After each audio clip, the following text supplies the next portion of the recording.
Hey guys, Mother's Day is coming up pretty quick. Whether it's your mom, your wife, your sister, all moms need to hear they're appreciated and know they're loved. So show how much you care to the lady who taught you everything you know about caring with a Hallmark card. From sweet to sentimental to laugh out loud funny, Hallmark has a card that will help you put your love for mom into words and let her know how much she matters. It's your way of saying thank you for all the sleepless nights and selfless acts of love. Go out and find the perfect Hallmark Mother's Day card today. You can find them wherever Hallmark cards are sold. The big race in Indianapolis is center stage every May, but you don't have to be a racing enthusiast to focus on your engine. With Pennzoil Synthetics, you'll get complete protection for top engine performance. Pennzoil puts your vehicle center stage no matter what month it is. Pennzoil, make the switch. Good Tuesday morning, everybody. Welcome into Golic and Wingo on ESPN Radio and ESPN2 for the first hour. We are presented by Progressive Insurance. Phone guests join us on the Shell Pennzoil Performance Line. Mike Golic Jr., Trey Wingo here, and it's official.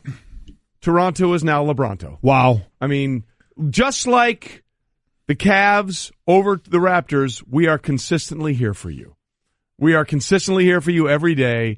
10 straight playoff games. A lot to get into with that, and we kind of had that feeling here yesterday on the show that if a team wasn't going to get swept, it was going to be Philly at home. Right. We're going to be able to pull one out, and they did, and that Cleveland would end it for Toronto in just the ugliest second half known to mankind for Toronto. I mean, just brutal, but it opens up a bunch of questions about Cleveland, certainly, but about Toronto and the future there. So a lot of good basketball to talk, but there is no doubt that the Washington Capitals is a story in getting over that, what Toronto couldn't do with the big brother in Cleveland. Yep. Washington was able to do with the big brother of the Pittsburgh Penguins last night. Exercising a lot of demons in our nation's capital. They had lost 6 straight in potential games with a chance to go on to the conference semifinals. Alexander Ovechkin and this team threw a big-time monkey off their back. And really, D.C. is a sports town. Yeah. By the way, you just went full name on Ovechkin. I can't remember the last time I've heard anyone refer to him as just Alexander Ovechkin. Yeah. It's Alex or Ovi or Ove. That was well done. I was like, who is he talking about? His real name is actually Alexander. Way to respect the man with his full name after the big win. Honestly, I figure if you're going to the conference semis for the first time, let's blow it out for you here. We can do the normal trick in the booth where you got a hard name and you give it the one-time pronunciation and then it's the nickname forever on. On this day, he deserves it. That might be the guy who scored the winning goal, and Yevgeny Kuznetsov. God bless you. Say that one. Yeah. But we'll get to that. He sounds like a Yivy. One of the great calls. You're going to that call is sports, man. Yeah. That call is just fantastic, and that's a little tease. You're going to get that. It's really, really good. And of course, we're excited. It's a big day for us because, as you can see on ESPN2, we're happy to be just enveloped in 1-800-Flowers.com love. Again, Mother's Day's coming up. Yes, it is. On Sunday, so let's go. Get it going there. And the other thing, too, we're having a big show outing tomorrow. Yes, we are. We're doing it up. We're doing it up Yard Goat style. Yes, we are. We did this one other day. We had ESPN Day, Mikey C Day, right? Yes, we had Mikey C Day at the Yard Goats Park last year.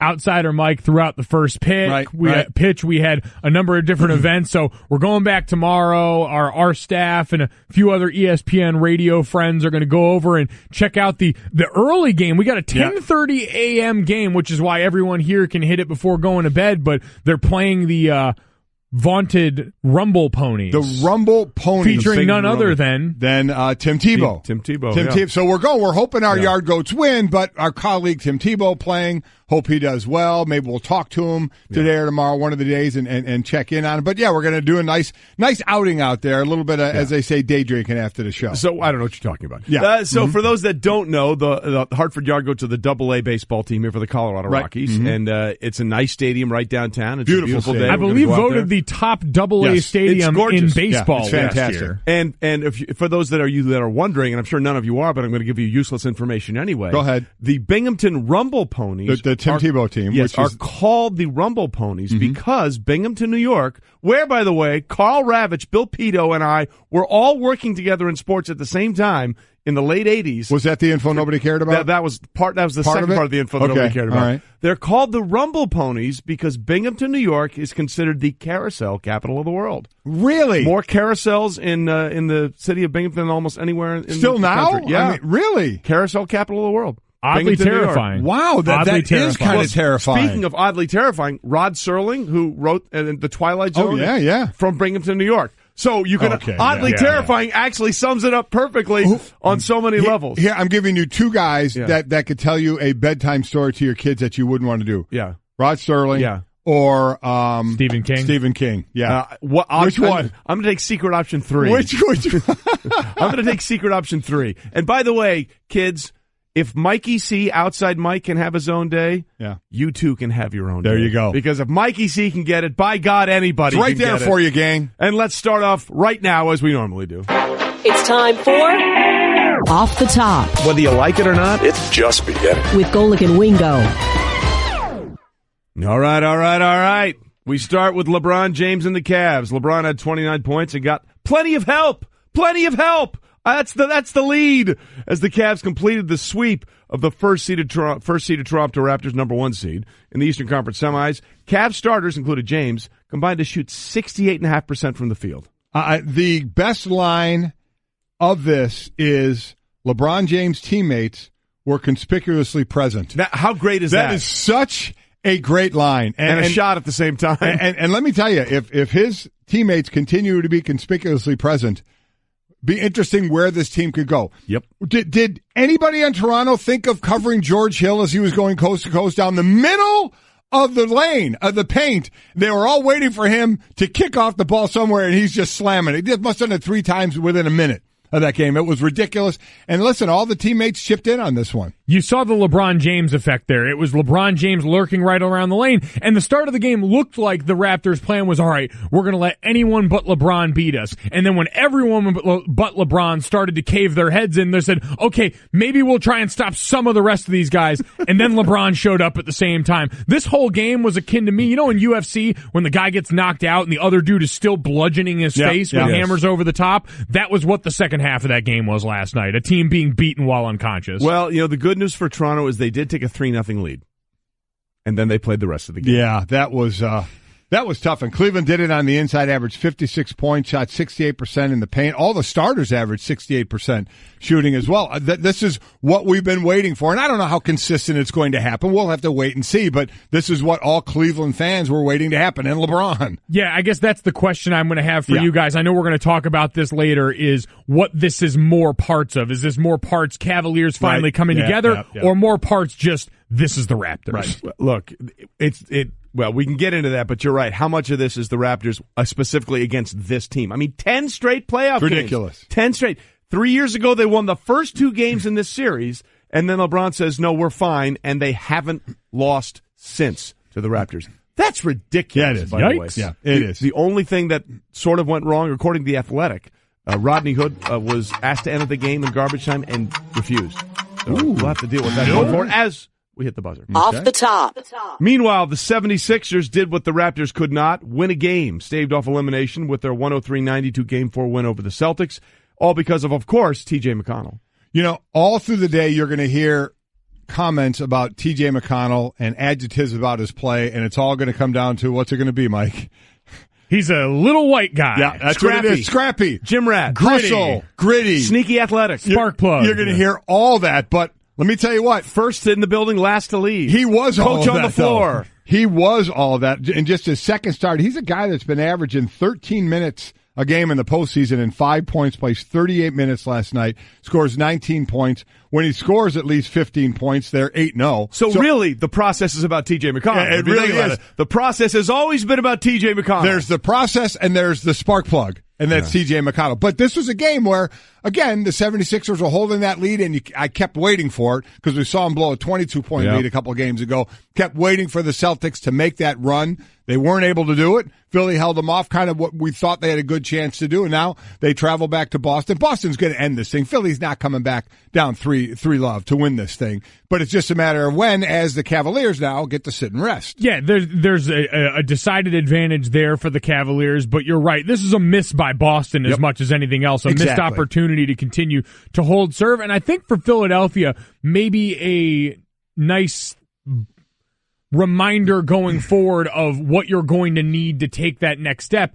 Because you're right, T.J. McConnell was great in the fact that he gave energy to a guy like Joel Embiid, who right now, I don't want to say this because it has a negative connotation, but has front runner traits. He's good. He brings a lot of the energy. He brings that bravado, but sometimes he needs a little help getting there. In this series, he seems to have lacked in some of that real confidence that at times drives this team. He did. There wasn't that kind of that smack-talking attitude. Until last night. And then he pulled out a short joke on Terry Rozier, which we'll get to as well. Although the best thing in that game for Boston was Marcus Morris holding up 3-0 against Embiid. He did it so smooth when they were jawing back and forth. 3-0, 3-1 now, but still, Boston in serious control of this. That was by far the best part of the entire game for Boston. Yeah. that right there. It was. And then when you hear the sound of the short joke, we'll play a little bit of Embiid on Rozier. It's pretty funny. Yeah. And again, the win for the Sixers is really a win for the Cavs because they get a chance to rest and watch these guys slug it out for a few more games. All right, meanwhile. As they say in hockey, let's do that hockey.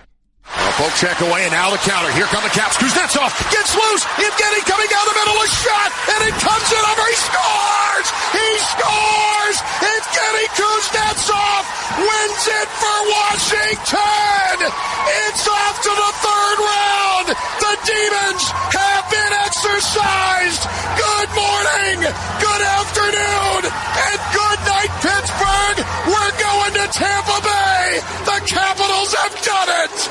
In case you're wondering, that was the home call. Wow, that was awesome. Capitals Radio 24/7. One of the best calls you will hear in a long, long time in a series-clinching goal in overtime as the Caps finally, under Alexander Ovechkin's regime, Mike Golic Jr., make it all the way to the conference finals. So I'm just trying to imagine. Now, this was in Pittsburgh, so I'm trying to imagine the puck's in Pittsburgh, right in Pittsburgh zone. Ovechkin takes it from Crosby. Yep. Kuznetsov takes it from Crosby, and Ovechkin ends up with it. He gets it to Ovechkin, and then Kuznetsov takes off down the middle and gets the puck flipped to him by Ovechkin. I'm just trying to imagine the fans at that point going, "Oh my God, this could really happen." Or if they're so used to losing, there's no way he's going to score. I wonder if you were a Capital fan. Which were you thinking? Did you have high hopes that, my God, the curse is going to break, or there's no chance in hell that he's making this puck one-on-one here because of the history with this team? I feel like it's got to be in that realm. Like they fall into that Mets and Raptors category where you need to go in expecting failure so that when you get success, you get a call like that where you can actually hear a person's pants come off. Because there were... There was time to think about all that. Yeah. This wasn't a bang-bang play. No. I mean, this was a developing play, and I would love to know the true feeling of Capital fans in that one, how they thought that was going to go. I think the entire time in their mind, they were probably thinking, "You've got to be pucking kidding me." That's probably what it was. As they were dancing on the line. Again, the last time the Caps were in the conference finals, gas was $1 a gallon. Really? It has been a long, long, long time, and we are running up to the rim one more time on the top. Really good stats about that one that the buzzer just took away. But we'll get to it from cities. Hey, the buzzer doesn't define us. You throw out one of those stats right now. I will. Most consecutive sports seasons complete. I'm not going to do it with the buzzer because that's going to take it away, and that's not going to. Nobody's going to want to listen to Come back for the Cap stats later. They're idiots Dancing. up back there. Got to break some fingers. He is our Newmans. He is dancing. He is. He's not coming to the game. No, he's out. He's out of Family Feud. He's out of Family Feud, and he's out of the game. And by the way, staying in hockey, you go ahead. Predators won 4-0 over the Jets. That series is 3-3 going to a Game 7. Jason Fitz got to be out of his mind. Going to be a Game 7 Thursday night in Nashville. You know how much beer is going to be drunk out of catfish? Going to be ridiculous. Or for Jason Fitz, cherry vodka. Yeah, there you have it. Blatant disregard for the off-the-top buzzer. Yeah, off the top. Right. Meanwhile, no disregard for George Springer, the leadoff hitter and reigning World Series MVP for the Astros, 6 for 6 in Houston's 16-2 rout of the Pirates. He doubled and scored in the first, 3-run homer in the third, then singled and scored in the fourth, then 3 more chances to complete the cycle, but he got 3 singles. Really, his average jumped from 264 to 292. The interesting thing is he got 6 hits, and he was trying to get to the cycle. There have been 255 cycle games in baseball history, but only 105 6-hit games. So what he did was actually tougher than hitting for the cycle. Though I would imagine you just love to hit for the cycle. 6 hit, he said he was speechless and shock over it. Pretty amazing. He became the second player in club history to go 6 for 6 and first to do it in a 9-inning game. Hall of Famer Joe Morgan did it in a 12-inning game against the Brewers in 1965 during his rookie year. What a great feeling of being in the zone going 6 for 6. Yeah, got to be a good, again, for the hardest thing to do in sports in my mind, which is hit a damn baseball, and for a season where we've seen more often than not that people would rather whiff on baseballs. Yeah. There was a really interesting article on .com about the the amount of strikeouts that we're seeing, the trend over the last couple of years, and what it makes for visually pleasing, entertaining baseball in some people's mind. This is entertaining, watching a guy go up there and be able to make contact every time. Well, listen, he's been on that magical run. I mean, since 2 years ago when the Sports Illustrated put him on the cover and said the Astros will win in 2017 the World Series, and of course they not only do, but he's the World Series MVP, and now he goes 6 for 6. So congratulations to George Springer, and we'll see. Maybe he'll do it back-to-back games. I have to imagine hitting for the cycle, casually. Brett. The people that have just missed the cycle by one hit, it's got to be the high percentage. Has to be the triple, right? That they were missing. Yes, absolutely. I would imagine that almost goes without saying, but I figured I'd ask anyway. I'm surprised Second Spectrum hasn't come out with that stat. Ooh, did you say Second Spectrum? I did. That's our new Second That's Spectrum drop. For Second Spectrum. And anytime you drop one of these Second Spectrum things, we go. There you go. What is that supposed to be? Just what is Second Spectrum supposed to be? There you go. Exactly. Thank you very much. Exactly right. All right, when we finish up, off the top. Red Sox first and Yankees second have the two best records in baseball entering tonight, as they get set for a 3-game set at the Bronx. The last time these teams met with the best record was June 2nd, 2002. Red Sox were also first, Yankees second. Pitching matchup tonight, Drew Pomeranz against Luis Severino. The Yankees have won 9 straight home games, haven't won 10 straight since 2008. What's interesting here is the two different hot streaks. Going up to April 20th, the Boston was 17-2. The Boston. You just went the Boston. The Boston was 17-2. With Alexander Ovechkin. Since April 21st, the Yankees, like the Boston, were 15-1. So 2 streaks back-to-back for these teams. Now, as a top 2 team, top 2 records facing off against one another. First time 2 teams will play entering with a 700 or better win percentage since 2002. So we're seeing, I think in baseball's mind, the 2 teams that they would like to see at the top of their game at the same time together. Those early 2000s Red Sox-Yankees rivalries were among the best in sports. Those are the ones that define my childhood. If you can get back to some of that with the bright young stars you've got on this team, baseball's in a good spot. And I think, Mike, it's all about defining your childhood. That's what we want to Isn't do. it? In all any right. way, shape, or form. Bet right here, 3-game set. Yeah. Stanton, over-under. 8 strikeouts? I'm going to go under. I'm going to be optimistic. There's no reason for me to be, but I'm going under. 3 games, 8 strikeouts, over-under. Hammer the over. Really? So if you go over, that's not averaging 3 a game. Yeah. Okay. I mean, right. it's nothing. It's nothing I haven't seen. Unfortunately, I know. I'm not sure you actually did the math there before you went hammer the over. Because doing math he's for get nerds. At least. So you expect he's going to have a golden sombrero or another platinum sombrero game? Well, no, he doesn't have to. All he has to do is go 3 strikeouts a game. Right. That's Second Spectrum stat right there. Let me just say this. Yeah. It was my understanding that there would be no math. Sorry about that. There you go. But there was almost a Second Spectrum. Yeah, it was. Stat. We've stunned Junior into silence. I'm so happy about that. I'm trying to distance myself from that bit of production right there. Luck. I don't want any association Good with luck. that. I'm an inch further over here. Wait, so you want any part of this?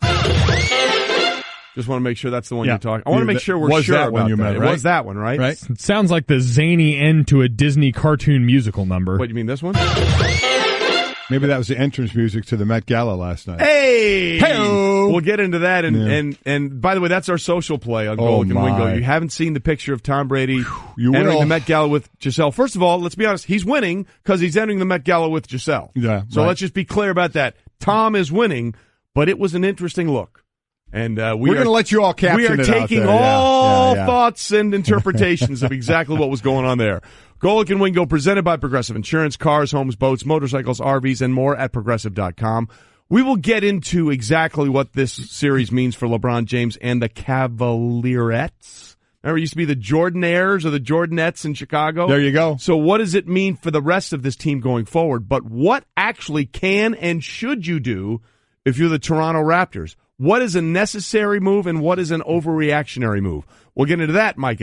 Hey everyone, Mike Golic here. Support for the Golic Wingo podcast comes from our friends at Rocket Mortgage by Quicken Loans. Chances are you're confident when it comes to your work, your hobbies, your life. Rocket Mortgage gives you that same level of confidence when it comes to buying a home or refinancing your existing home loan. With Rocket Mortgage, you can apply simply and understand fully so you can mortgage confidently. To get started, go to rocketmortgage.com/Mikes. Equal housing lender, licensed in all 50 states, NMLSconsumeraccess.org number 3030. Every deck is made for standing on, but there's only one that's always had a way of standing out. So if you're looking to bring more style, comfort, and creativity to your life outdoors, call on the brand that's known for making the most in outdoor living. From decking, railing, and lighting to furniture, fencing, and framing, at Trex, we're engineering what's next in outdoor living. To learn more about all of the outdoor solutions Trex has to offer, call 1-800-289-TREX or visit Trex.com. That's TREX.com. I was so disappointed that day because I had been over on First and Last before that and had just effortlessly steamrolled through it. Yep. Yeah.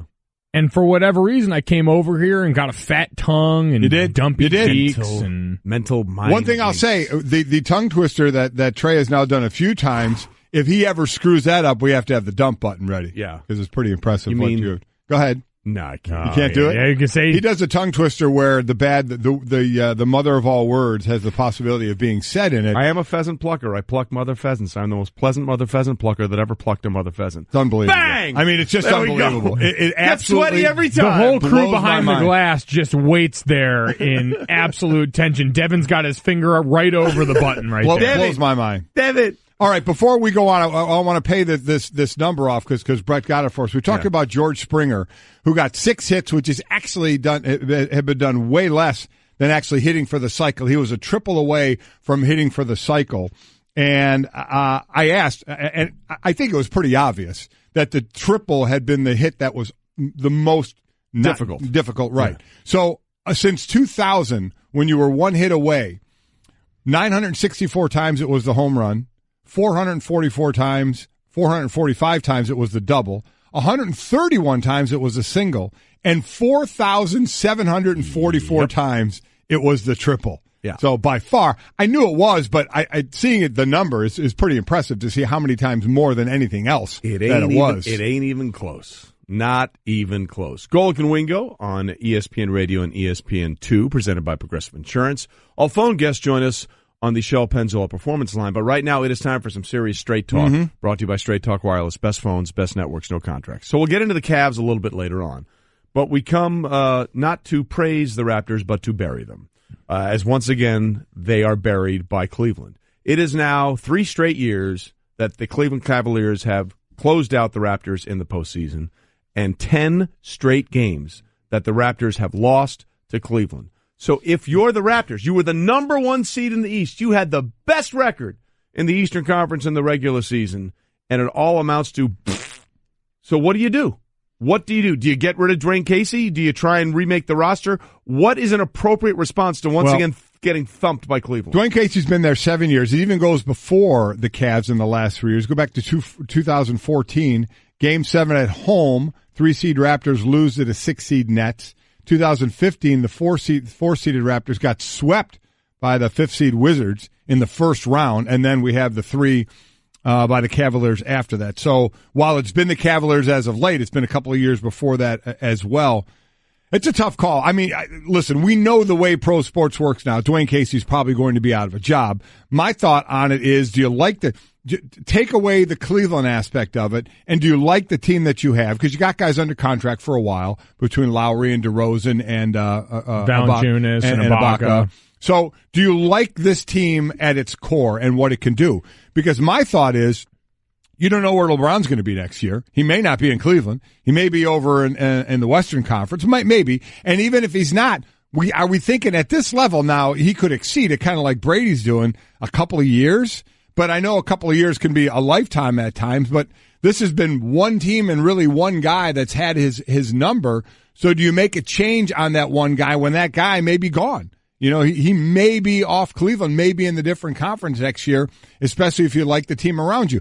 I don't think it matters anything about what we say. I think they're going to make that switch because they're going to want to show fans, hey, we don't like what's going on here. Well, we got to make a change. So it's normally the coach that gets changed. That's the point, isn't it, though? I mean, what you're saying may be right, but this is the sell to Raptors fans. Hey, you never know. We may not have to play that guy next year. I don't think that's going to, well, I'll buy some more season tickets then. You know, I mean, they've been buying season tickets up until now. I guess that's my point in all this is you've got a good basketball product in Toronto. You pack that arena. Jurassic Park is rocking every year. You were the 1 seed. You got dramatically better during the regular season. And your hang-up is you can't beat the best player of a generation. Right. That doesn't seem like the worst indictment of a team, but I get that this is sports and we're competitors involved, and this is where the competition and the business seem to kind of butt up against each other in a way that doesn't vibe. Yeah, I mean, who's beaten LeBron in the East to make it to the finals in the last 7 years? Nobody. I mean, so everybody's losing to them. I mean, they couldn't. They've lost 10 straight games. Listen, I know. And their two biggest stars, Lowry was minus 23. DeRozan was minus 29. Lowry, I think, hit the first 3 of the game. And that was essentially it. I mean, that was it. He had 5 points. DeRozan, who eventually got the technical and he was out, got 13. These are the two guys you have built your success around, built your team around, and they were nowheresville one more time. So do we think it's Casey gone? Do we think they changed the lineup? Is it a thought that Lowry and DeRozan can coexist together? I think you have to because you did all the reinventing this year, even with Casey. I get 7 years in the NBA feels like an eternity for a coach to have stuck around that's not named Greg Popovich. You always hear that line, is the voice, have people gone numb to the voice, or has the voice become white noise in the locker room? Maybe that's the part of it, but Mark Jones, who spent most of his time on these calls this series eviscerating the Raptors in his own way. LeBronto! Exactly. Yeah. Tweeted this last night. Raps fans, don't feel badly. LeBron ended the Detroit mid-2000s conference dominance. In Miami, he broke up Boston's Big Three era. He put the Bulls to bed twice when Derrick Rose was still good, and he turned away Paul George's Pacers. Now the Raptors. So this is what happens, and you look at the rest of those teams. I mean, outside of Boston, maybe Indiana's getting close to being viable again, post that push that we saw from them in the Eastern Conference, but everyone else is still scrambling to try and get back to just being a good basketball team. Disclaimer, Mark Jones is actually from Toronto, so I mean, that's why he's like, hey, Toronto, hang in there. I mean, that's just part of the discussion, just so we're aware. And that all makes sense, unless you're like, okay, however we want to do this, there is a bigger discussion that maybe has to be had here. Yes, it may just be LeBron, but is this, like, we had Ryan Hollins in here, and he was talking about the Wizards, and he said the way they play basketball isn't built for the postseason. And maybe the way this team is built is great for the regular season when you can rotate so many people in. But at the end of the day, when that bench gets shorter in the postseason, your stars have to be able to perform. And just look at the numbers in these closeout games. Those two stars, 18 points and a combined minus 53. Yeah, this is a bench mafia. You're right. 52. I mean, they had that bench throughout the year. And I guess that's why I asked the question. Separate the LeBron thing now and just ask yourself from a basketball standpoint, is this team good enough to win? Say LeBron is gone. Is this team good enough right now? Would they have made it all the way to the Eastern Conference Finals? Would they win through? Would they beat Philadelphia? Would they beat Boston? That's what you have to ask. Would they beat Indiana? Right, exactly. That's really what it comes down to. And they almost think about how close they were to that. It wasn't like Cleveland ran away with that series. They were inches from not having to worry about playing LeBron. That's how fickle this future is. Yeah, because if you sit there and tell me that if LeBron's in Cleveland again next year and Dwayne Casey all of a sudden isn't the coach of Toronto and this team is basically the same, we're going to expect something different next year? You're right. I mean, come on. I don't know the answer to that. So you have to think, is this basketball team good enough to go the distance if there's not a LeBron James in your conference? Right, and the other thing is that there were reports before this game that Dwayne Casey, if they lost, was going to lose his job. So should the Raptors make the switch from Dwayne Casey, English, make the switch is brought to you by Pennzoil Synthetics. Taking synthetic motor oil to a whole new level. Make the switch to Pennzoil Synthetics today. Here was Casey after the game. That's a big part of it. You're looking at probably one of the guys that's going to go down as one of the greatest ever. And, it's a matchup nightmare for anybody. And I think anybody who's played against him will see that. But at some point, that's going to come down. That's going to change.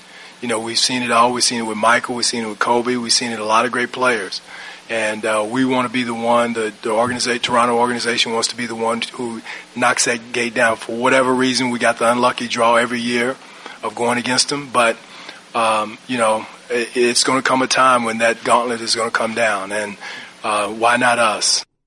Well, listen, I'm not sitting here and saying you go into each year that LeBron's there and concede. Yeah. Just like in the Western Conference, as long as Golden State's together the way they are, you concede, because we saw what's going on in Houston. That's all they're playing for, is to beat Golden State. And I don't think they're going to do it, but they're making the move to try and do that. So do you just sit there and say, listen, we just got to keep going along until he's gone? What do you say in the West?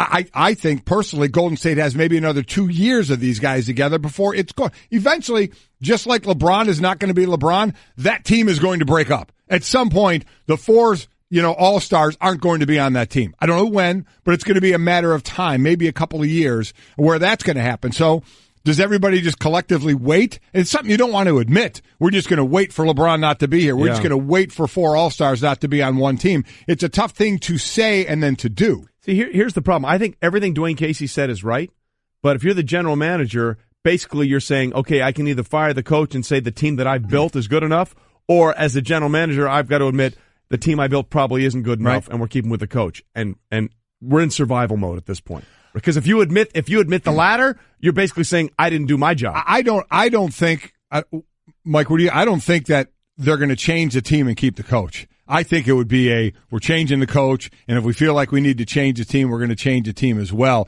He'd be, I think Dwayne Casey, one of the first to go. But I could certainly see them not doing it and understand them not doing it because of the situation. But I almost think you do a lot of stuff for the fans. They love that team there, and they may want to show them, listen, we're going to keep trying here. We're going to juggle some things around. Yeah, and that might be just the point they're at, where the team is so broken at this point. Maybe the fan base gets into the same way.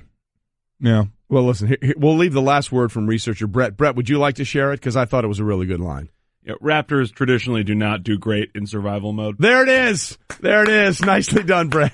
Nicely done. And that was Straight Talk, brought to you by Straight Talk Wireless. Nationwide coverage on America's largest and most dependable 4G LTE network. What Brettomology is basically saying is that LeBron is the asteroid, and the Raptors are, well, the Raptors.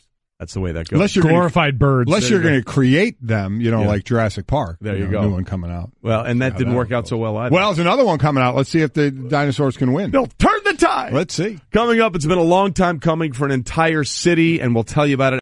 Here's a little insider travel secret. There are tons of empty hotel rooms out there just waiting to be booked.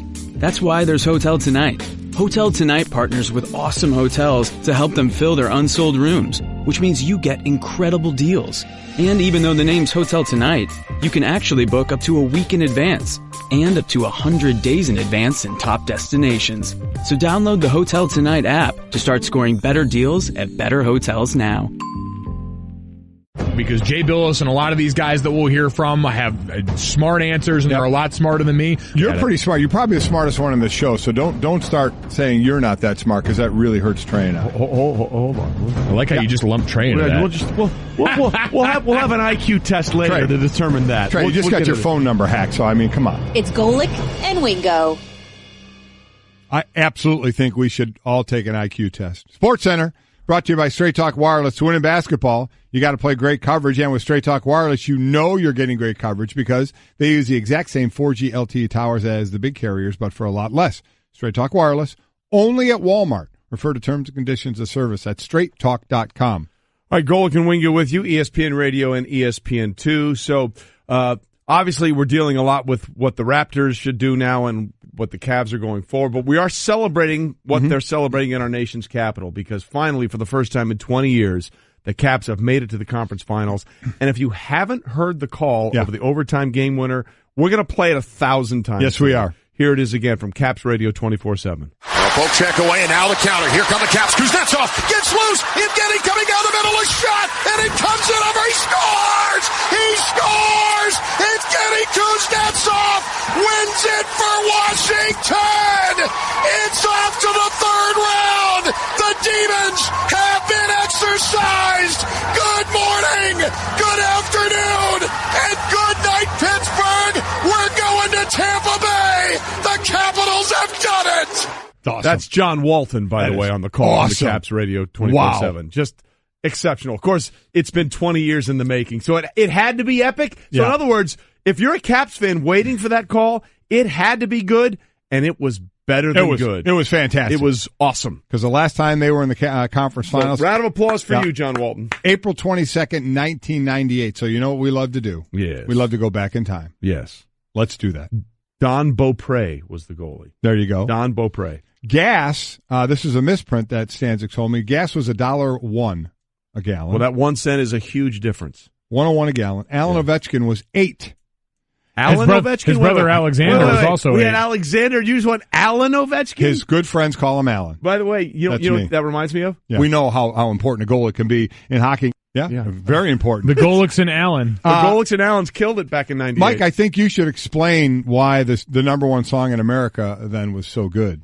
Oh, man. Casey and JoJo, All My Life. This was every middle school dance for kids right around my age. Nice, awkward, slow dance. You're not sure how much room you're supposed to leave for the Holy Spirit at that point. But you're willing to push the boundaries a little bit. Casey and JoJo were willing to walk you through that awkward coming-of-age moment. This was the middle school slow dance. Oh, man, was it ever. I love the fact that everything on this show is judged by where it was in your life. Oh, yeah. It's the most important life on the show. Life. Hashtag millennials. Hashtag blinders. I mean, hashtag Trey, coming from the guy that goes out of his way to make the oldest references possible for any given sports. All we're doing is expanding your horizons. I understand that. I'm trying to do the same for you. I'm trying to introduce the glory of Casey and JoJo into your life. Horizons more than expanding. Well, it's not like he can sit there and tell me what I was doing in 1998. What was going on when Casey and JoJo were. What was going on with you in 1998? 1998? Yeah. I was working here. There you go. Me too. We had just moved here. Yeah, we had just moved here from Scottsdale, Arizona. Pour some out. You miss some, you okay? Number one movie in America was City of Angels. Now, Stanzik said he did not remember this movie. It was Nicolas Cage and Meg Ryan. Right. Nicolas Cage was an angel, and he wanted to feel what it was like to be a human. Yep. So he gave up his angeldom to become a human. Angeldom. If there's such a thing. Animal Brett, Kingdom. we have a few corrections here. What do we got? So the goalie for the 98 Caps was Olaf Kolzig, Ole the goalie. Oh, it was Olaf Kolzig? And Alex Ovechkin was a little older than 8. He was 13. Why are we getting false information? Where did we get this from? I believe Mr. The armor-clad Doc Emmerich may have said some things incorrectly on the broadcast. And that wow. See, that's that. I would go with Doc Emmerich like 99 times out of 100. So you're telling me we've been sitting up here for this entire segment giving you a bunch of information that's not actually accurate. If you need to go back in time and buy gas, I am confident that the price was correct. Well, we can get that flux capacitor that we use for the Ronda Rousey. There you go. That's exactly right. Get that done. Wow. By the way, to Junior, to your point about the real world road rules issue you have. Yes. When Olaf Kolzig was the goalie and Brett Hull had to score a goal, I would go Hull, Olaf. So I have would a tough time with that. Brutal. Just go ahead and gull him the tongue. We have to stop giving information because we don't know what's right anymore. The Casey and JoJo information was the most useful part of that segment. Sadly, that was correct. It really was. Coming up, my pal, your pal, our pal, Sal Pal. Next from a Wawa somewhere in Philly while reading a paper that he will hold up even though he's on radio. Every deck is made for standing on, but there's only one that's always had a way of standing out. So if you're looking to bring more style, comfort, and creativity to your life outdoors, call on the brand that's known for making the most in outdoor living. From decking, railing, and lighting to furniture, fencing, and framing, at Trex, we're engineering what's next in outdoor living. To learn more about all of the outdoor solutions Trex has to offer, call 1-800-289-TREX or visit Trex.com. That's TREX.com. Hey guys, Mother's Day is coming up pretty quick. Whether it's your mom, your wife, your sister, all moms need to hear they're appreciated and know they're loved. So show how much you care to the lady who taught you everything you know about caring with a Hallmark card. From sweet to sentimental to laugh out loud funny, Hallmark has a card that will help you put your love for mom into words and let her know how much she matters. It's your way of saying thank you for all the sleepless nights and selfless acts of love. Go out and find the perfect Hallmark Mother's Day card today. You can find them wherever Hallmark cards are sold. At Trex, we know there's a place for wood in your backyard. We recommend the fire pit. But when it comes down to choosing the right material for your next deck, look no further than the superior beauty and durability of the world's #1 premium decking brand. Trex delivers the look of wood without all of the work and the worry, and it's made from 95% recycled materials, which makes it the right choice for your backyard 100% of the time. To learn how to make Trex your next deck, visit Trex.com to order samples. Golic and Wingo with you, ESPN Radio and ESPN News on a Tuesday morning, presented by Progressive Insurance. Our phone guests joined us on the Shell Pennzoil Performance Line. Mike Golic Jr., Trey Wingo here. So, guys, I have some exciting news to share. You do? In the last week, I finally sort of began catching up to the cultural phenomenons in the movie theaters. Okay. Over the last 7 days, I saw both Infinity Wars and finally Black Panther. Oh, you did? Yeah. In which order? Yeah, which order? I saw Infinity Wars first. Was very confused. Yeah. Should have... Yeah, probably. flip-flop those, And then I saw Black Panther. Yeah. I love it. Infinity Wars was fine. I knew most of the characters, and I sort of could follow along a little bit what was going on. Right. But I saw Black Panther was as good as advertised. And that is unusual for someone who waits this long to see a movie that everybody has talked about. Yeah. It was fantastic. Yeah, it was great. Of the two, I liked it much better. A lot of expectation that went into Black Panther. The problem with Infinity Wars is it's a lot like the Gauntlet. Unless you take the time to collect the stones along the way, it's not going to work at the end. So if you haven't played, you've got to put the time in for that movie to have the payoff desired. Standalone like Black Panther was awesome, an important character in the MCU, and a well-earned entrance into the silver screen. Yeah, as far as Infinity War, it was, as my wife put it, it's busy. Yeah. If you don't see all of them, or at least, like you said, I think 6 of them. Yeah, you've got to be probably at like a 6 movie minimum for that. I saw the first 2 Thors. And I saw the Iron Man. Anybody who hasn't seen like Doctor Strange. I saw Doctor Strange. I did see Doctor Strange. It really kind of gets going. And I just read an article about some of the newer characters for the next one. I mean, it's going to get going again. So you got to do your homework. It's and I've seen all the Guardians of the Galaxy ones. I love that, but it was good. So I feel like I'm caught up a little bit. There you go. All right. I'm caught up in what's going on. Well, that's good. You're finally into, the now. Yes, I'm finally into 2017 and almost halfway through 2018. There you go. Hey. So I'm getting caught up. Golic and Wingo, presented by Progressive Insurance. Getting a quote is easier than ever, and let's go with what's trending. LeBron James continues the trend of utter domination of the Toronto Raptors. 29 points, but got plenty of help. Thank you, SNL skit that didn't air, as the Cavaliers completed the sweep of the top-seeded Toronto Raptors. The other starters, the other 4, shot 71% from the field. The best any of the other groups of starters on a playoff team with James has done in his career. They did well in the last few games in the paint. They really got it going in there, much like Philadelphia did as well, going into the paint. But it was an excellent game. And this is what everybody kept waiting for, is when are the friends going to show up? I mean, George Hill couldn't have gone coast to coast down the middle of the lane more in this game when everybody just played off of him. I would say, pick up the ball. Nobody picked up the ball. Everybody's waiting for him to dish it somewhere, so he just took it right down the middle. I mean, Kevin Love looks like the Kevin Love from Minnesota now, doing double-doubles out of his mind. And getting help where you need it, from J.R. Smith, from Kyle Korver. This is the team everybody was expecting. Now, how consistent can they be is going to be the question. I think they got a boost because they knew they could beat this team because they had the mental edge we all talked about. Can they carry that confidence over? Because that was just it. It was confidence on the defensive end. They were moving well, communicating and working together on that side. Kevin Love was playing well defensively on the glass to start the game. Can they carry that confidence over even when the defense in Boston will likely be better, even when the quality of the opponent gets ratcheted up because they don't have that same mental dominance? Kevin Love, I think, was critical here. And not only the defensive side, Junior, but he was going to the hole. Like normally in Cleveland, he'll spot up and be a three-point shooter. He went to the rack a bunch last night. That was vintage Minnesota Timberwolves. Yeah. Kevin Love, and I think that made a huge difference. And by him going to the rack so much, it opened up the space for the floor for everybody else, including George Hill driving the lane. And now they get that rest, because Boston has to continue to play because they lost to Philadelphia. So that's the eventual matchup. It's going to be Boston and Cleveland. But now Cleveland gets to chill out a little more. And as much as LeBron does his workout routine, he has a great resting routine as well that he'll now get to do. Look, the win last night for the Sixers was actually a win for the Cavaliers. Yep. Let's be clear about that. Meanwhile, Astros outfielder George Springer had a good night. 6 for 6. Ties the Astros mark in 16-2 rout of athletics. Springer had a record day at the plate, including a 462-foot home run. Pretty impressive what he did. His average jump from 264 to 292.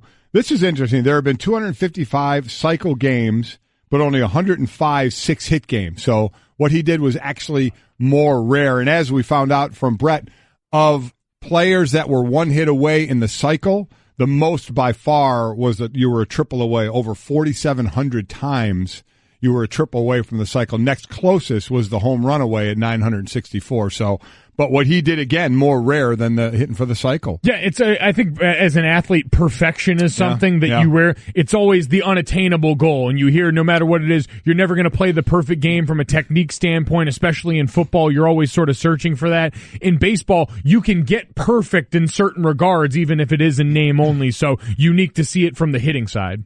Look, this was amazing. The only other Astro to do this was Hall of Famer Joe Morgan, who did it in 1965 in a 12-inning game. So, again, big night for George Springer as the Astros continue to be off to a pretty decent start in defense of their World Series championship. Well, because you can never get enough fantasy football. ESPN held their Fantasy Football Summit, and here are the projected top 10 players of the 2018 season. Number 1, Le'Veon Bell. I think we all agree that's probably right. Mm-hmm. Number 2, Todd Gurley. Number 3, David Johnson coming off an injury. So the top 3 are running backs, followed by Antonio Brown, then Ezekiel Elliott, hopefully playing a full 16 games, DeAndre Hopkins, Odell Beckham Jr., Kareem Hunt, Alvin Kamara, and rounding out the top 10 running back rookie Saquon Barkley. Not a quarterback in the top 10, Michael. Oh, no, that's certainly to be expected. And David Johnson, I think he and Le'Veon were 1 and 2 last year. But David Johnson was 1 overall last year. 1 overall, and now 3rd, but coming off the injury. Odell coming off the injury. Saquon Barkley never taken a play in the NFL just yet, but everybody projecting what he can do, and more importantly, all the chances he's going to get to do it as well. So, the usual suspects up here. Yeah, PPR scoring for just kind of context with last year's look, 4 running backs in the top 10 for last year's 2017 list. This year, 7 running backs in that top 10, and a lot of them, those later round gems that we talked about towards the back half of this. So the usual suspect, Jordy Nelson, Mike Evans, and A.J. Green were in that top 10 last year. So it shows what a kind of change that we've had over this last offseason and who the power players you can expect to be. And we know, fantasy scoring in its own right, but speaks to the value running backs have in these modern offenses, the way we see guys like Kareem Hunt and A.J. Green, Kareem Hunt, and I'm sure Saquon Barkley being used in vertical passing games as well. Plus, if you can find a consistent runner in fantasy football, that's where you're going to win a lot of leagues, especially if you get tons of rushing touchdowns, because everything's geared toward the passing game, especially PPR. So if you get those bonus points for a 100-point rushing game or rushing touchdowns, that usually plays up pretty well. But that shows the difference between fantasy football and actual football, because the quarterbacks are getting all the money and the running backs, they're a little disposable because you don't know how long they can last. And you know who knows more about real football than almost anybody? Mm-hmm. That's our guy, Sal Paolantonio. Joins us on the Shell Pennzoil Performance Line. Get the feeling of being rewarded with gold status at Shell. With the Fuel Rewards program, download the Fuel Rewards app, join, and start saving 5 cents a gallon today. Sal, normally we're talking to you about football, but obviously as our Philly guy, we're talking to you about the 76ers staving off elimination. We all thought that because the game was at home, they had a much better chance than the Raptors to prolong this series, and they did. And they got points, Sal, from unusual sources last night. Well, it was Brett Brown's decision to insert T.J. McConnell into the starting lineup that really gave them a lot of energy. I think Brown put it best after the game. He used 5 words to describe what McConnell brought to the team: tenacity, heart, commitment, competitiveness, and a throwback nature to his game that really it gave not only the team energy, it gave the building energy. And from just a tactical standpoint, a schematic standpoint, on the court, you could just see McConnell's ability to go the 94 feet quickly, not give up his dribble at the top of the key, allowed other players to create off of him. And the really interesting thing that Terry Rozier said to us after the game, Trey, was this. he said, listen, we were used to Simmons passing the ball when he got into the paint. So when McConnell got into the paint with the basketball and he decided to go up for a layup, they weren't ready for that, which was kind of interesting because Simmons is primarily a pass the ball guy. Once he gets down low, he's not going to finish. He's terrified of shooting in many cases. He's not very confident in his shot, and McConnell was. So I think, and then on the other end, you look at what happened with Terry Rozier.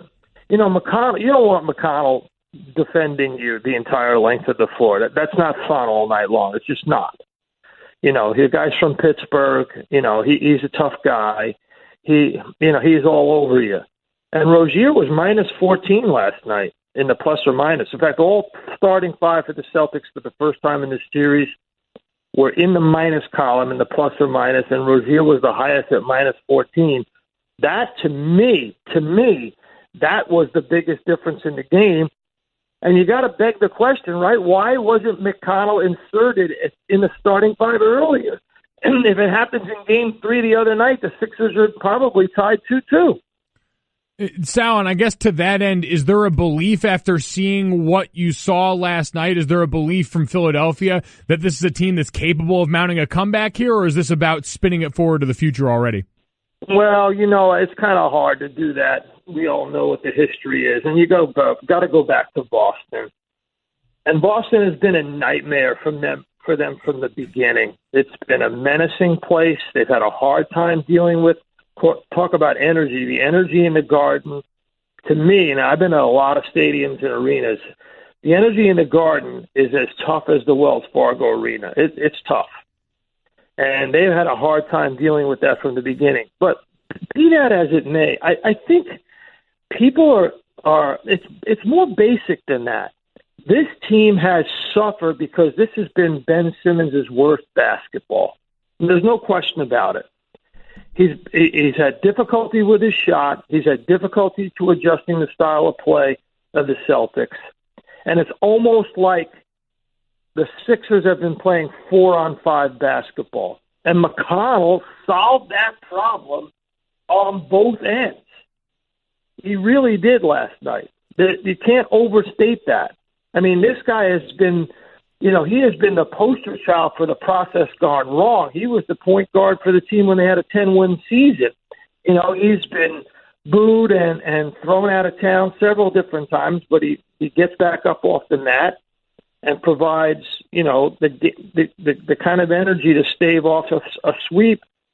If he didn't put Simmons back in the game in Game 2 in the fourth quarter, and used Simmons a lot less in Game 3, the Sixers could be up in this series. So, Sal, along those lines, because you're right, the history says they're not going to win this series. So looking forward, is this a team that feels they have the pieces right now? Ben Simmons getting more confidence in his shot, Markelle Fultz actually starting a season healthy with the people they have, or is there a piece missing in their thought? Good question. Don't know. And I'll say this, there was a lot of talk in town about whether Brett Brown would survive a Celtics sweep. A lot.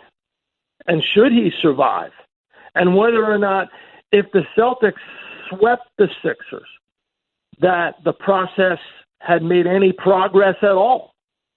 And whether or not, it had erased all the progress that they had made during the season. I mean, that's a pretty bad thing to have to go through.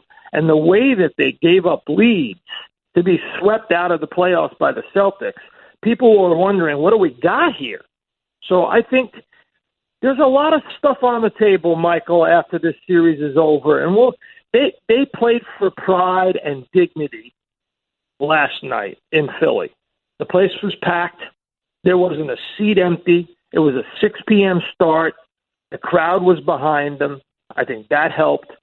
But the fact that McConnell changed the way the team played, and I actually think that Brown's got it wrong. What do I know about basketball? But I think, and there's a lot of old hands who cover this team who agreed with me last night. McConnell should play the one, and Simmons should be the shooting guard. Because whenever McConnell had the ball in his hands, Simmons had space to maneuver. And when he had space to maneuver, he could drive to the basket and flush it. And it's plain as day for anybody to see that the best backcourt combination is McConnell, the point guard controlling the basketball, and Simmons as the shooting guard. Sal Paolantonio with us this morning. Sal, so you really, this is a guy in TJ McConnell. Look, he played great last night. There's no question about 9 of 12 shooting, 19 points, 39 minutes. He said in the post-game interview, hey, I was told just don't worry about home runs, hit singles, basically, do his job. But we're talking about a player who averaged 6 points a game, 4 assists, and 3 rebounds during the regular season. Are we really saying that he's the reason that they won and he's the reason they have a chance going forward? Well, I don't know if it's going forward, but certainly within this series, McConnell did a great job shutting down the one player that has been a pain in the rear for the Sixers, and that's been Terry Rozier. No question. Night in, night out. He has killed them. He has been athletic. He has been tough and ornery. His attitude, his acumen on the court, no question. For me, and of course, Jason Tatum has been a total revelation, and Horford has been, without a doubt, a reliable leader on the team, a go-to guy when you need points. But Rozier has been the catalyst, and McConnell erased that. So that's one. And two, look at Embiid and Simmons. Combined, they missed 21 shots. McConnell missed 3. He missed 3 shots.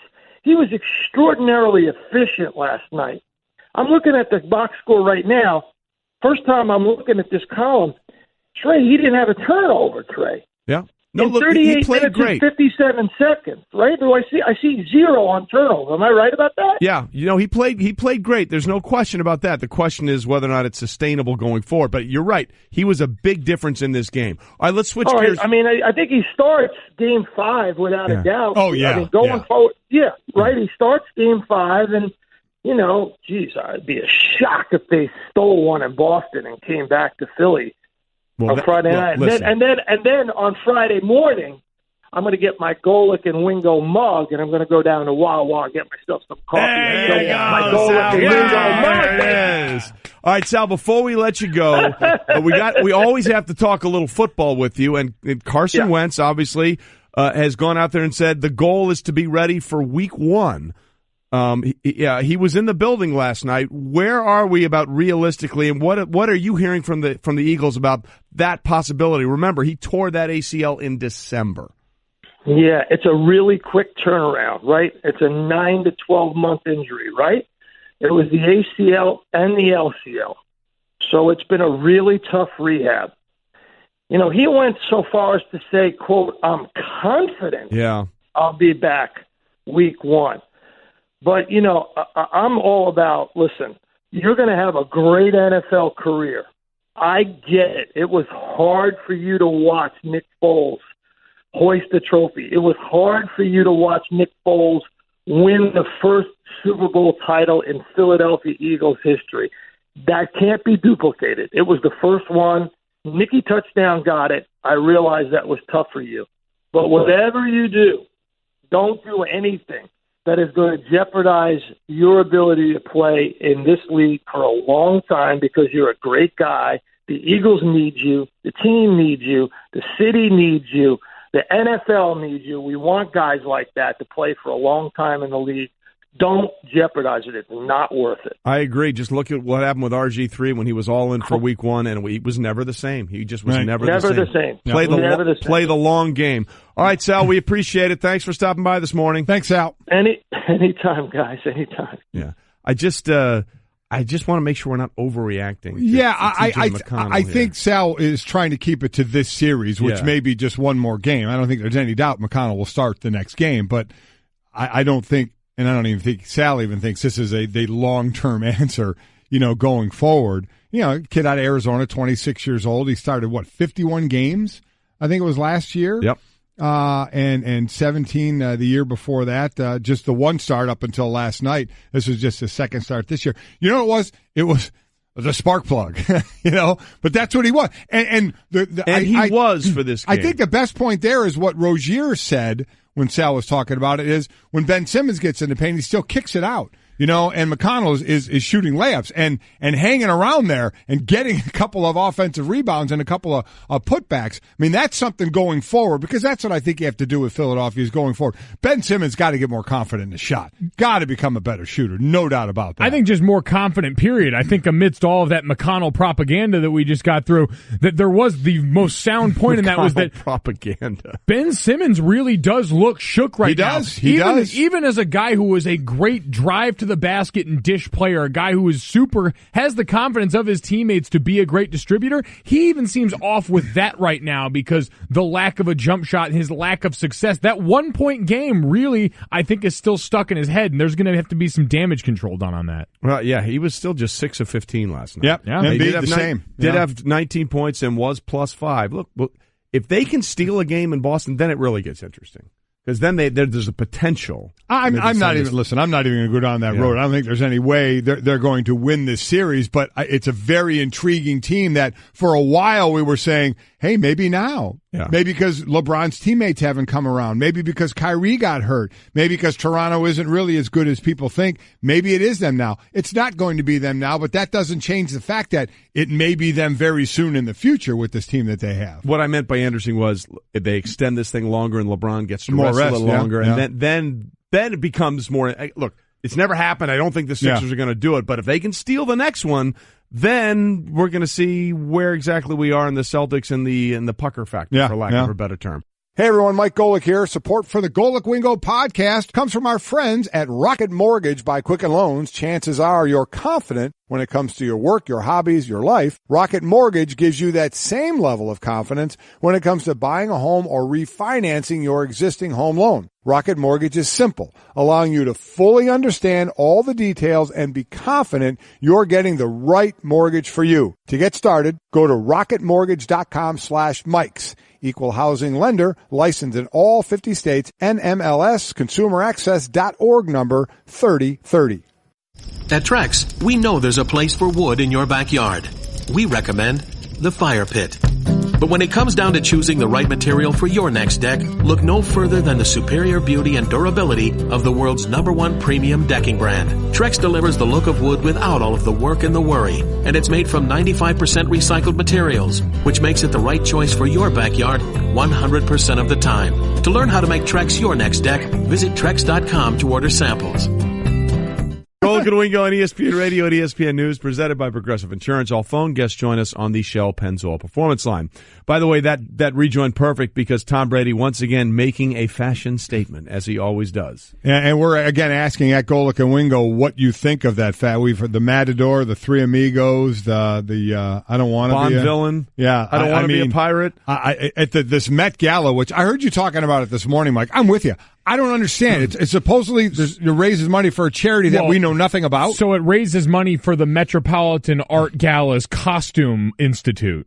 So it raises money essentially for itself. People wear costumes to raise money for costumes. Yes, and so basically you pay money for your seat at the table, but a lot of times designers will pay the money because it can be up to 30 grand a person. Ticket, right? So it's almost, I think it's like $275,000 a table, but a lot of times designers will buy up a table and then put everyone in their clothes at the table. So, but these are clothes nobody's going to be buying. I mean, Rihanna was dressed up like a bedazzled pope. I mean, where are you wearing that? Hey, I think I'll pull that one out Thursday when I head out to the bar. If you can get me a bedazzled Pope costume, I will wear it on the show tomorrow. Because there's a theme every year, right? And it was Heavenly Bodies or whatever. Yes, Heavenly Bodies. Yeah. So anyway, go check it out. It's the picture if you haven't seen it, and then give us your reactions to what you think it is. And by the way, we're understanding that Tom is winning. I mean, he's showing up with Giselle, so showed up with a heavenly body. Exactly. We're all just a little jealous. Let's be clear about that. He's really into mock turtlenecks, isn't he? Though, that's him and Mike Bray are the only modern American men. Tiger Woods is like, dude, I was doing that in 2003. Yeah, and Bray gave it up. Golf course in 2003. Bray let it ride. Now he's not wearing shirts at all at the Maui invite. Very true. Important information. Oh boy, we appreciate that. Mm-hmm. But Tom Brady is arguably the greatest quarterback of all time, but is not the highest paid quarterback of all time. That right now is Matt Ryan. I believe he got $100 million all guaranteed. Yep, $30 million a year. $30 million a year, and we're getting to this point where how much is too much to pay a quarterback? And yesterday we had Hall of Famer Grand Poobah, and as I call him, the CEO and our executive commander in chief, Bill Polian, on the show, and he said, "Look, when it comes to paying a quarterback and its relative value to the cap, there's a certain number you have to avoid." You get a little nervous when one player makes a little more than 18% of the cap. Right. That's sort of the Maginot line, if you will. But, with Aaron Rodgers, so what? Okay, there's always the exception, exactly. right? But just real quickly, do you have any idea, Junior, when he says the Maginot Line, do you know what that refers to? No clue. Okay, that's France's defense against Germany in World War II. They had this Maginot Line that was going to work, and it didn't work at all. I was going to say, it worked about as well as any of the other French defenses. Yeah, correct. Seems so. Correct. And there's only one quarterback past that Maginot Line there. That it would be Jimmy Garoppolo. Yeah. He's at 18.8%. His is kind of a deal, though. He's got to get some incentives to hit some of the numbers. Yeah, like any of the other modern contracts, there are a lot of things built in there that make them smarter deals than the big numbers that we get reported, especially initially. So the bigger question becomes, at what point are we hitting the point of tipping over the iceberg here? Because if you're a starting quarterback and you're relatively good, not even great. If you're relatively good, you're going to get pretty much for example, Andy Dalton's deal at the time. I don't remember what it was, but he got a ton of money, and this is for a guy that has not won a playoff game. Kirk Cousins. Yeah, Kirk Cousins. Has he won a playoff game? He has not. $84 million guaranteed. Right. Okay. So at what point do we? That's a great example. Can we look right now and say Kirk Cousins is the best player on the Minnesota Vikings? No. Who do we think is the best player on the Minnesota Vikings? May have to go with somebody on the defense. Right. One of the guys over there. And so if let's just say Kirk does not have the greatest of seasons, and he's got $84 million guaranteed over the next 3 years. He's getting every penny, no matter what happens. At some point, if it doesn't go well, are members of that Vikings defense going to say, wait a minute, this guy isn't even our best player. We've made an $84 million bet. That's what they've done. An $84 million bet that this guy is the missing piece to not only take us to a Super Bowl where we've been before as a franchise, but actually win the damn thing. And that doesn't happen. At what point will the locker room be like, why are we paying that guy that much money? When everybody else, I know I'm better at my job than he is at his job. It's already going on, but it's never going to change. It's the market. I'm sure there are plenty I understand the market won't change, but will the temperance in the locker room change? That would have changed anyway if you hadn't have made that move, and all of a sudden the difference is Case Keenum on your team from winning and saying, oh, we could have had Kirk Cousins this offseason. If things go bad, there would have always been something to blame that wasn't the best parts of the team. That's kind of how this whole thing works. Yeah, I don't think, or I guess I do think there are great players who think I should be the highest paid player on the team, but it doesn't work that way. And that's the one thing about players are way smarter than we give them credit for about their own sport in any sport. They know the pecking order. They all know it in a locker room. And they know how it all works. They know who's going to get the money. Quarterbacks are going to get the money. Quarterbacks are going to be the highest paid. Does it always seem fair? No, but that's how it's going to work. So there's an acceptance of that. Everybody will try and get theirs, and they may not be able to get as much. But if you're that standout great player, a J.J. Watt, you're going to get your money. But you won't get quarterback money. But but the guys understand that. I think the point you were getting at earlier of when does this reach a tipping point, at least as far as how much of the cap gets eaten up, is what we're getting ready to do with Aaron Rodgers, right? Yes. Because right now all of these guys have been very good. And they're getting paid just because they're the next guy, which happens at every position in sports. The next guy is always getting more. That's why as soon as Andrew Norwell got paid, we all started salivating for Zach Martin, because once you get to these points where the best guy at the position might actually get paid, you understand things might change. And we thought that was going to happen at quarterback with Andrew Luck a few years ago, and that didn't pan out. And now Aaron Rodgers seems like he's patient zero at this because he's good enough to say, I need to be paid at the best of my position. And he's, I think, a strong enough personality to demand it. And here's why it really gets interesting, because Tom Brady, for as great as he's been, has never been the highest paid quarterback in football. In fact, Brett, I think the number we had for him, the most percentage is 15.7, but that was rare. Mostly it's about 13% of the cap for Brady, right? Yeah, he's not even close to the highest percentage of the cap for his team for quarterbacks on a year-to-year basis. I think twice he's gone over 13. That's crazy. Listen, crazy to me is the fact that who is the highest, who I just said has the highest percentage of the cap. That's Jimmy Garoppolo. A guy who has started a handful of games. 7 games. A guy who was a backup, got to play when Brady was suspended. Hasn't lost, though. Got hurt in the second game of that. Yep. Goes to San Francisco. You're right, hasn't lost, but is a 7-game sample and has taken up 18.8% of the 49ers cap. I mean, that's where we are right now. It's a little nuts. And in some cases, these quarterbacks are asked to not take as much to help the team. I mean, it's so weird in some sports. You have basketball where if it was actually a free system, how much would LeBron make a year? But they're all capped, so he can only make as much as the other max guy maybe on his team or however they're capped somewhere. It seems so wild in this free system. It's not really free to make, and no one's going to say, oh my God, he can only make this. But to truly make what you can make, there's only a few out there that are going to say, I'm getting my money no matter what. Tom Brady's not one of those guys. Tim Duncan wasn't one of those guys. And then the expectation is for, hey, look what these superstars did. Maybe you should think about doing that for your team. And that's why we need to remove that, because these are outliers. These are exceptions, so we don't need to treat them like they're part of the true sample in all of this. They're anomalies for a reason. They will exist. They are great for their teams, but they can't be expected in other places. And so what you need to do is look at places, all right, like the Jimmy Garoppolo contract, that's going to look weird for a while, but it's going to provide them stability long-term in that spot and the ability in a couple of years, because what happens with all these contracts? 2 or 3 years down the line, get redone. All of a sudden they get redone, and they don't look nearly as bad when the next wave keeps going through. To that point, you look at Drew Brees for 3 years was making about $30 million, and now his cap hit is about 13%. With the way things have gone. So, look, you just have to be wary of it, because at some point it gets really, really, are we upsetting the apple cart here? Coming up, a fictional character made news in the real world of sports yesterday. Here's a little insider travel secret. There are tons of empty hotel rooms out there just waiting to be booked. That's why there's Hotel Tonight. Hotel Tonight partners with awesome hotels to help them fill their unsold rooms, which means you get incredible deals. And even though the name's Hotel Tonight, you can actually book up to a week in advance and up to 100 days in advance in top destinations. So download the Hotel Tonight app to start scoring better deals at better hotels now. We know how important a goalie can be in hockey. Did you say how important a Golic could be? Goalie. Did we hear that? Well, I don't know. Golic can be pretty important. Honestly, I think both could be just as important. We can tell you how important one Golic is. There's a reason 1 hour of this show's on ESPN2 now. Wait, researcher Brett, do we have confirmation? Wow. He said Golic. I did? We know how important a goalie can be in hockey. Versatility. You know what we are? Yeah. We're gritty. Yeah. We're versatile. We hustle. We're spark plugs. Big film watchers. There you go. First in the gym, last to leave. Do all that. Gym rat, sneaky athletic. Mm-hmm. Sports Center is brought to you by Pennzoil. The big race in Indianapolis is center stage every May, but you don't have to be a racing enthusiast to focus on your engine. With Pennzoil Synthetics, you'll get complete protection for top engine performance.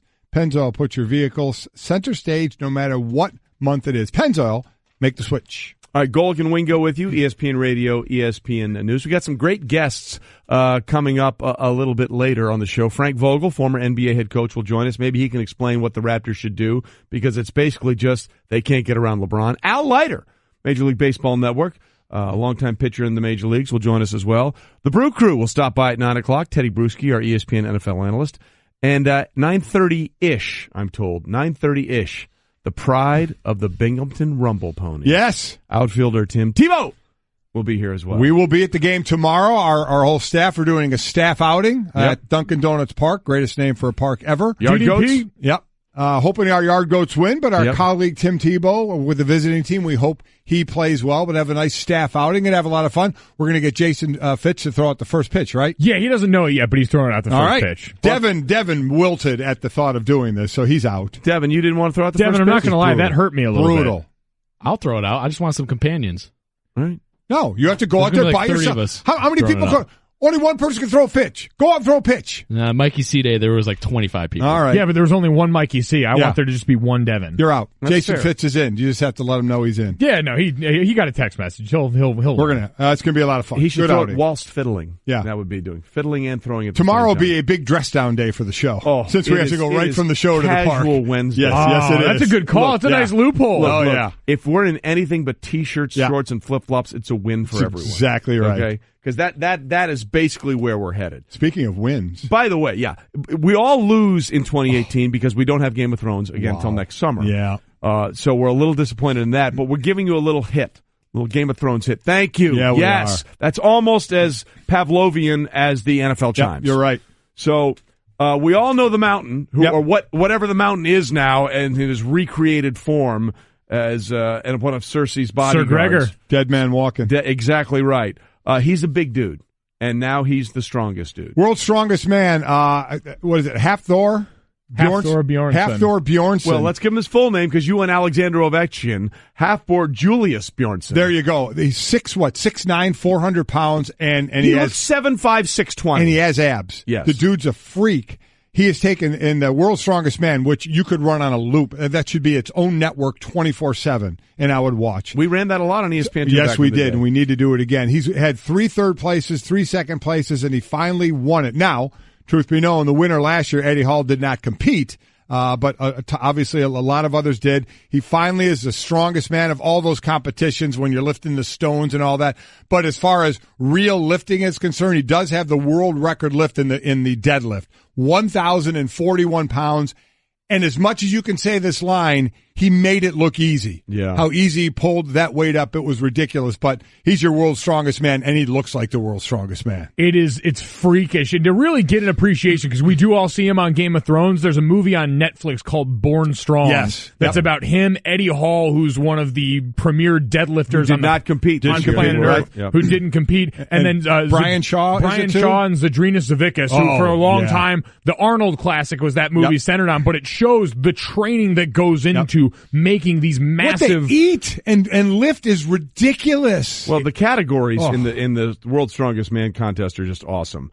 They are the car deadlift, max overhead deadlift, loading race, truck pull, frame carry, and Atlas stones. Yeah. Is that? By the way, does what's his face have an Atlas stone yet from Infinity Wars? Does he have the Atlas stone? Well done. The Atlas. No. That was weak. Yeah. Yeah. What? The guy, the big guy from Guardians of the Galaxy, Thanos. Thank you. I was blanking on Thanos. The bad Does he have guy. an Atlas stone? I think he needs an Atlas stone because it looks like he could compete in the World's Strongest. He Man. does. He would be. He's got the ultimate dad bod. I will say one of the many things that came out of He's that. got the ultimate dad bod. My new summer Thanos? body goal is now Thanos. Yeah. I would love to walk Be a good around. bod to have. Walk around like that one. The strongest man is a great competition because they're not normal lifts. That's the fun of it. They're very awkward lifts, and these guys are absolutely The freakish. car deadlift, loading race, truck pull. I missed the fingers. Oh, the fingal fingers fingal or whatever fingers. it is, or they're pushing that. Yeah, that's a hard event. Some throwback events. Bill Kazmaier. Oh, the glory days. Good stuff. So pour some out. Mountain, well done. Good Proud job of by you. Coming up, LeBron again on to the conference finals. We'll talk to a former Eastern Conference head coach about it. At Trex, we know there's a place for wood in your backyard. We recommend the fire pit. But when it comes down to choosing the right material for your next deck, look no further than the superior beauty and durability of the world's #1 premium decking brand. Trex delivers the look of wood without all of the work and the worry, and it's made from 95% recycled materials, which makes it the right choice for your backyard 100% of the time. To learn how to make Trex your next deck, visit Trex.com to order samples.